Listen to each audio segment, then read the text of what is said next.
Elle pourrait s'appeler Jeanne.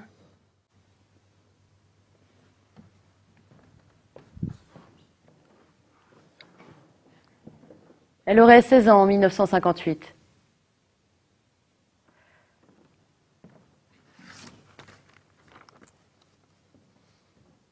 Elle vivrait avec ses 5 frères et sœurs et sa mère ouvrière d'usine, dans un 2 pièces à Paris. Oh, il est 5 heures passées.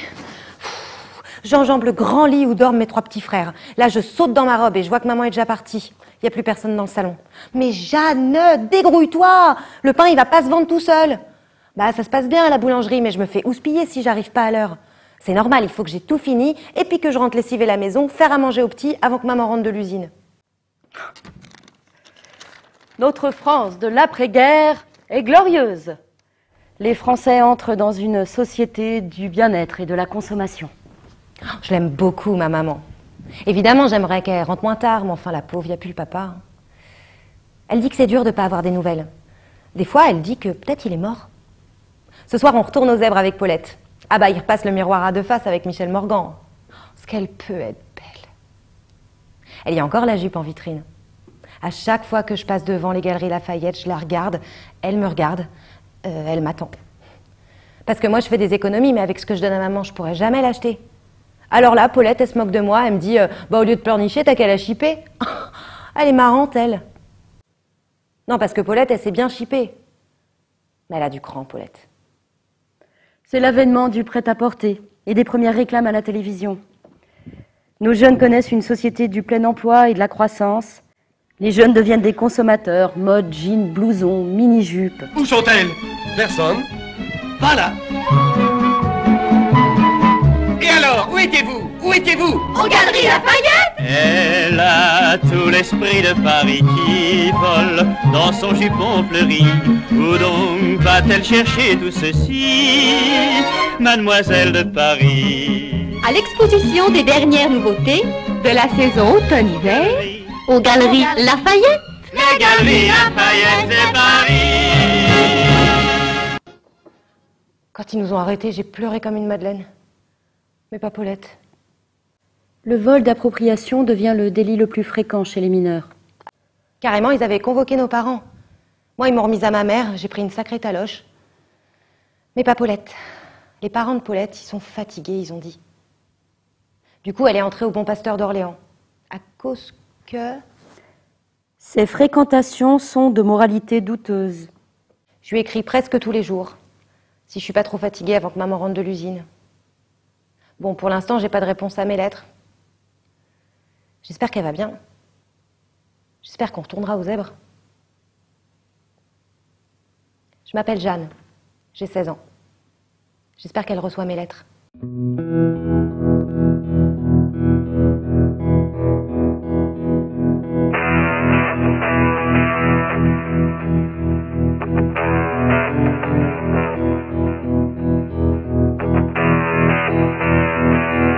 Jeanne, la petite voleuse, était très importante dans le dispositif de Mauvaise Fille, puisqu'il s'agissait de montrer comment une jeune fille pouvait être aussi une voleuse. Donc Jeanne n'est pas le fruit du baby-boom dont on a beaucoup parlé. Jeanne est issue de ces générations des classes creuses, nées dans les années 30, et elle entre dans sa vie de jeune fille dans ce début des années 1950 où la prospérité commence à gagner la société française, mais c'est quand même une prospérité toute relative. A posteriori, Jean Fourastier a forgé cette expression de 30 glorieuses, mais l'existence même de Jeanne nous aide à relativiser pour le moins cette expression parce qu'elle a tendance à lisser en fait des phénomènes qui sont toujours très inégalitaires. Il y a beaucoup d'injustice sociale encore à cette époque. Et d'ailleurs, Jeanne le prouve puisqu'elle est très tentée par cette jupe en vitrine, mais cette jupe lui reste inaccessible. Pourquoi portez-vous des mini-jupes? Je les porte parce que ça me plaît. Ce phénomène de la publicité, de la consommation, où les jeunes deviennent un marché à proprement parler. Et c'est peut-être une des raisons pour lesquelles on va voir apparaître une forme de déviance ou de délinquance juvénile assez spécifique à cette période finalement, qui est une délinquance de chapardage. Et d'ailleurs, certains magistrats vont parler de délit de coquetterie, pour reprendre une expression qui est assez fréquente à propos des filles qui sont tentées par ces vitrines, Carrément, ils avaient convoqué nos parents. Moi, ils m'ont remise à ma mère, j'ai pris une sacrée taloche. Mais pas Paulette. Les parents de Paulette, ils sont fatigués, ils ont dit. Du coup, elle est entrée au Bon Pasteur d'Orléans. À ses plus grandes possibilités.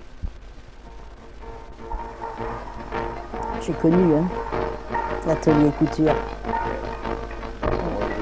Broderie, faire des jours, surtout broderie.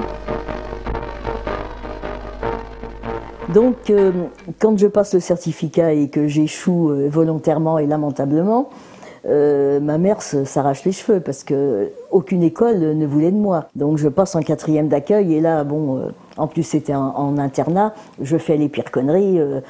Je fugue, je me promène à Châteaubriand en ville. Bon, ingérable. Mais pas de grosses bêtises, hein, mais ingérable.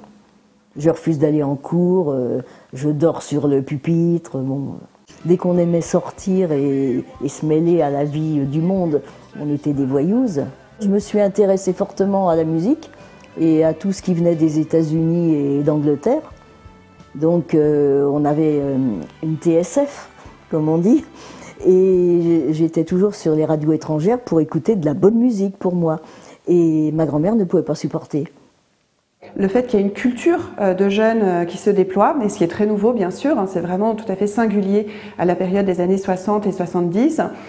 Donc on voit apparaître une culture bien sûr musicale, qui n'est pas forcément contestataire en elle-même, mais qui déjà permet aux jeunes de se constituer une identité familière, une identité générationnelle. C'est quand même la première fois que ces jeunes écoutent une autre musique que celle de leurs parents. Dès qu'on aimait sortir et se mêler à la vie du monde, on était des voyous. Et là, j'ai commencé aussi à m'intéresser aux garçons, ce qui est normal. J'ai fait connaissance d'un garçon qui avait 14 ans et qui était algérien, donc qui rentrait peut-être en tant que fils de harki. Et sa sœur était dans ma classe. Je vais chez ma copine écouter de la musique et je sors avec son frère qui est un garçon charmant dont que tout le monde insulte et je comprends pas pourquoi. Et là, les choses ont dû aller très rapidement. Moi, je me suis pas rendu compte, mais ça a dû aller très rapidement. Ce que font les jeunes filles pour se retrouver devant le tribunal pour enfants de la Seine, on se rend compte qu'elles sont finalement assez nombreuses à se présenter et à être présentées au juge des enfants.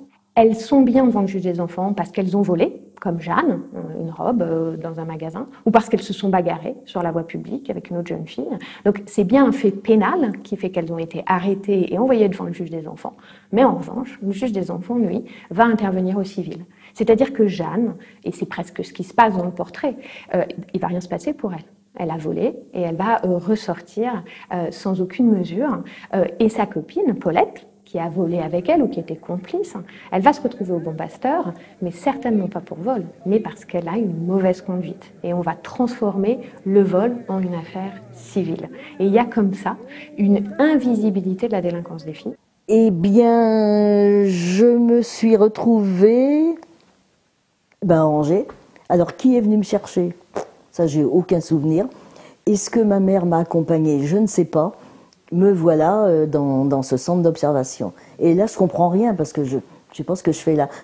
Je me rends compte que je suis dans un espèce de couvent qui sent l'encens, avec des couloirs de cloître, un peu comme dans une église, et puis avec des religieuses. Je comprends pas ce que je fais là. À la suite de l'observation, d'ailleurs, je savais pas que c'était une observation. Moi, j'appelle ça un centre de triage maintenant, finalement. On m'envoie à Orléans. Je me souviens de la porte d'entrée, où il y a le pasteur avec la brebis sur l'épaule, une porte à battant, et là, je rentre. Et là, c'est l'enfer pour moi. J'ai senti tout de suite qu'il allait se passer quelque chose et que j'étais pas dans des lieux sympathiques. On m'a mise dans une section, parce que le Bon Pasteur d'Orléans avait 4 sections, je crois. Donc nous, on était au 4e, section des chamois. Donc je suis montée dans la section, et je me suis retrouvée dans l'équipe des chamois. Il y avait une vingtaine de filles autour d'une table qui tiraient l'aiguille. Un silence de mort, mais de mort. Et la sœur, qui était là avec une tête de... Bon, je trouvais pas le mot à l'époque, mais une tête de psychopathe, hein, avec des yeux dans les orbites, qui m'a regardé comme ça. J'ai dit, mais c'est Satan, c'est quoi ça? Elle m'a fait asseoir, J'ai voulu parler, elle m'a dit « ici on se tait ». J'ai dit « ça commence bien ». Et on m'a coupé les cheveux. Mais alors j'avais les cheveux peut-être jusque-là, on m'a coupé les cheveux au ras des oreilles, parce qu'il fallait pas qu'on ait les cheveux longs. J'ai même pas demandé pourquoi, je me suis laissé faire. Et c'est pas une coiffeuse qui m'a coupé les cheveux, c'est une fille de la section. Et j'entends le bruit des ciseaux. Et là, le coucher, je me suis dit, c'est pas possible. Chemise de nuit jusqu'en bas des pieds, prière au pied du lit, avec les mains sur le barreau du lit. Ensuite, coucher, on avait ordre de ficeler la chemise de nuit de façon à ce que nos pieds puissent pas sortir. Ensuite, dans le lit, il y avait un traversin. Il fallait s'allonger les bras sur le drap. À l'époque, j'ai pas compris. C'est que des années après des années. J'ai compris certainement quand j'avais une vingtaine d'années, peut-être pourquoi, mais réussir à le dire et à le verbaliser, c'est assez récent quand même. Hein. Parce que quand on rentre à 15 ans comme moi, vierge et innocente, et qu'on n'a aucune notion de sexualité, encore moins de masturbation, on m'aurait prononcé le mot, je n'aurais pas su ce que c'était. Donc je me retrouve ficelée comme un jambon avec les bras sur le drap. Je comprends pas. Et j'ai pas dormi de la nuit. Il y avait une fenêtre en face de moi. Toute la nuit, j'ai regardé la fenêtre et la lune. J'ai pas dormi.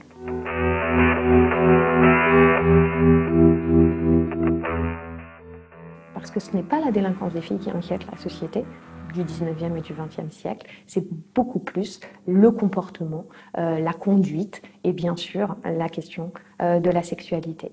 Donc ce qui est intéressant sur cette question de la délinquance des filles, c'est que les filles sont des petites voleuses, les filles sont des bagarreuses, mais on ne les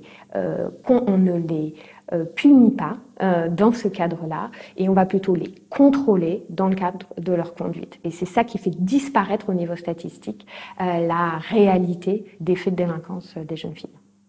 Il faut, je crois, redire que cette justice des enfants qui est en germe, qui est en construction depuis le 19e siècle et le début du 20e siècle, va vraiment trouver une sorte de point d'orgue le 2 février 1945, au moment où on va instituer une justice qui va se dire plus protectrice, plus éducative que répressive. C'est vraiment le mot d'ordre du préambule de l'ordonnance de 1945. Donc il s'agit, quand un jeune a commis un délit, une infraction à la loi, plutôt de l'éduquer, de le rééduquer, que de le punir. Donc on va s'intéresser à la personnalité du jeune plutôt qu'à l'acte qu'il a commis.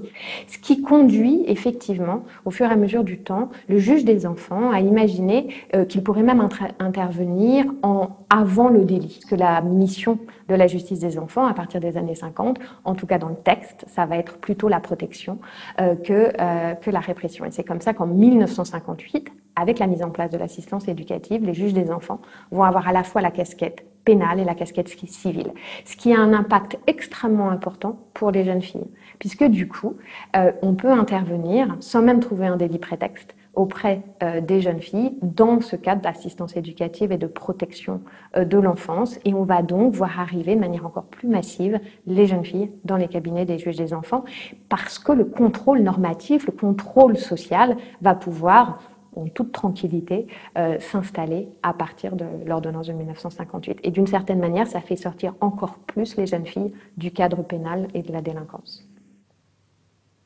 Je m'appelle Jeanne, j'ai 16 ans. J'espère qu'elle reçoit mes lettres.